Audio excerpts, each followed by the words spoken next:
bersejarah yang memiliki luas sekitar 224 km persegi yang terletak di dekat Merbok, Kedah, antara Gunung Jerai di utara dan Sungai Muda di selatan. Ini adalah kawasan arkeologi terkaya di Malaysia. Lembah Bujang berbentuk sebuah susunan batu dan pelataran yang diklaim sebagai bekas peninggalan sebuah candi di kawasan situs purbakala Lembah Bujang, yang mana juga diklaim sebagai peninggalan kerajaan Kedah, walaupun tidak didasari dengan bukti otentik apapun. Kompleks susunan batu Lembah Bujang adalah satu-satunya kawasan yang diklaim sebagai peninggalan purbakala yang ditemukan di Malaysia. Konstruksi utamanya adalah susunan batu di Bukit Batu Pahat. Peninggalan arkeologis menunjukkan adanya pemerintahan Buddha di daerah tersebut. Dalam bahasa Sanskerta istilah bujanga mengacu pada ular, sehingga namanya sendiri secara kasar diterjemahkan menjadi lembah ular. Kawasan ini terdiri dari reruntuhan yang mungkin berusia lebih dari 2535 tahun. Lebih dari 50 candi pagoda kuno, yang disebut candi juga telah digali. Yang paling mengesankan dan terpelihara dengan baik terletak di Pengkalan Bujang, Merbok. Di komplek Lembah Bujang juga terdapat Museum Arkeologi Lembah Bujang yang dikenal dengan nama Sungai Batu. Penggalian telah mengungkap sisa-sisa dermaga, tempat peleburan besi, dan monumen batu bata tanah liat yang berasal dari tahun 110 Masehi, menjadikannya yang tertua di dunia, struktur yang dibuat untuk dicatat di Asia Tenggara. Para penguasa setempat mengadopsi model budaya dan politik Hindu dan Buddha India lebih awal dibandingkan dengan Kutai di Kalimantan bagian timur, di Sulawesi bagian selatan, atau Tarumanegara di Jawa bagian barat, di mana peninggalan yang menunjukkan pengaruh India ditemukan berasal dari awal abad ke-5. Peninggalan yang ditemukan di Lembah Bujang kini dipajang di Museum Arkeologi. Barang-barangnya termasuk peti mati dan tablet batu bertulis, perkakas dan ornamen logam, keramik, tembikar, dan ikon Hindu. Selama 2 dekade terakhir, mahasiswa dari universitas-universitas di seluruh Malaysia telah diundang untuk melakukan penelitian dan menyelesaikan tugas mengirimkan mereka di Lembah Bujang. Sebagian besar sejarah kaitan masih samar-samar mengingat tidak banyak kitab suci dan tulisan yang bertahan. Bahkan candi-candi tersebut tidak mampu bertahan dari gempuran zaman karena atap kayunya telah lapuk selama 1200 tahun terakhir. Museumnya sendiri tidak mampu dan tidak terorganisir, banyak temuannya tersebar di tempat lain mulai dari Museum Negara hingga Singapura. Cerita rakyat dan sejarah lisan juga menyediakan tempat bagi kerajaan permata dan emas yang megah. Di luar Asia Tenggara semenanjung dan kepulauan, sejarah lisan di India menunjukkan adanya kereta emas dan permata di gua-gua tersembunyi di Lembah Bujang dan Gunung Jerai. Beberapa pengunjung Departemen Barang Antik di Museum Negara mempunyai laporan saksi mata tentang benda-benda megah seperti singgasana raja bersiung setinggi 10 kaki dan berbagai berhala serta benda-benda dari lembah.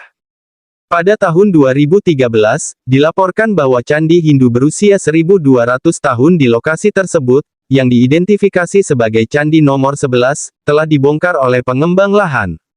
Candi 11 adalah salah satu candi tertua di Kerajaan Kedah Lama, dan termasuk di antara 17 candi yang terdaftar. Dalam menghadapi kritik publik, pemerintah negara bagian Kedah berusaha mengalihkan kesalahan dengan menyatakan bahwa mereka tidak berdaya melakukan apapun karena tanah tersebut adalah milik pribadi dan lebih jauh lagi, bahwa situs tersebut belum ditetapkan sebagai situs bersejarah. Setelah kontroversi tersebut, Kementerian Pariwisata dan Warisan sepakat untuk mempertimbangkan pengukuhan Lembah Bujang sebagai situs warisan. Sebelum tahun 1970-an, penelitian di Lembah Bujang dilakukan oleh para arkeolog barat, yang paling terkemuka antara lain H.G. Quaritch Wells, Dorothy Wells, dan Alastair Lamb.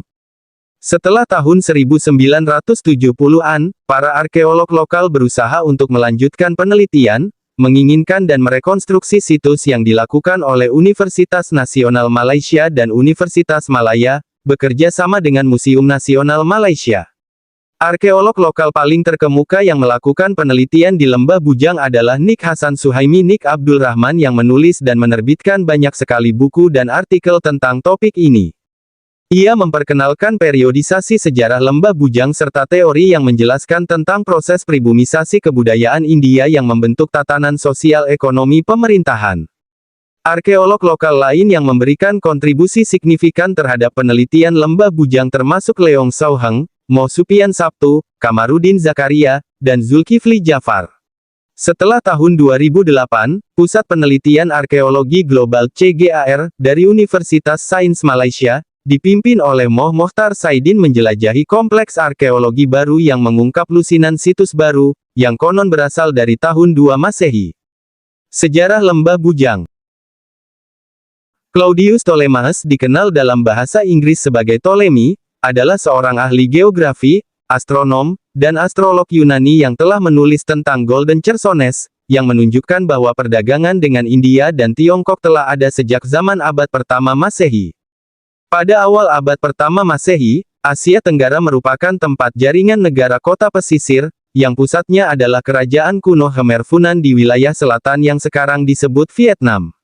Jaringan ini meliputi bagian selatan semenanjung Indochina dan bagian barat Kepulauan Indonesia. Kota-kota pesisir ini mempunyai hubungan dagang dan anak sungai yang berkesinambungan dengan Tiongkok sejak periode awal, dan pada saat yang sama juga terus berhubungan dengan para pedagang India. Berada di jalur maritim antara Tiongkok dan India Selatan, semenanjung Malaya terlibat dalam perdagangan ini. Lembah Bujang, yang letaknya strategis di pintu masuk barat Laut Selat Malaka serta menghadap Teluk Benggala, terus sering dikunjungi oleh orang Tionghoa dan India. Hal itu dibuktikan dengan ditemukannya perdagangan keramik, patung, prasasti, dan monumen bertanggal abad ke-5 hingga ke-14 Masehi. Lembah Bujang terus dikelola oleh berbagai kekuatan Thalassocrates termasuk Funan, Sriwijaya dan Majapahit sebelum menurun perdagangan. Usulan UNESCO. UNESCO membuat laporan pada tahun 1987 yang mendukung situs tersebut. Pada tahun 2014, beberapa reruntuhan candi atau kuil di Lembah Bujang dihancurkan oleh pengembang kota, sehingga menimbulkan protes internasional terhadap serangan terhadap warisan budaya. Pada tahun 2017, pemerintah Malaysia mengumumkan bahwa penelitian lebih lanjut mengenai situs tersebut masih diperlukan, sehingga tidak memasukkan situs tersebut dari daftar tentatif Malaysia. Pemerintah juga menyatakan bahwa Museum Merbok Bujang dan Pengkalan Bujang mempunyai makna sejarah terhadap situs tersebut. Lembah Bujang saat ini sedang dalam proses untuk dinominasikan oleh Malaysia ke dalam daftar warisan dunia UNESCO sejak tahun 2013. Pada tahun 2017, pemerintah mengumumkan bahwa mereka akan melakukan lebih banyak penelitian dan upaya konservasi di lembah tersebut untuk melestarikan nilai universal yang luar biasa. Dimasukkannya situs ini ke dalam daftar warisan dunia didukung oleh diplomat dari India, Thailand, Kamboja, Vietnam, Singapura, Filipina, Timor Leste, Bangladesh, Jepang, Bhutan, Nepal, Myanmar, Laos, Brunei, Papua Nugini, Maladewa, dan Sri Lanka.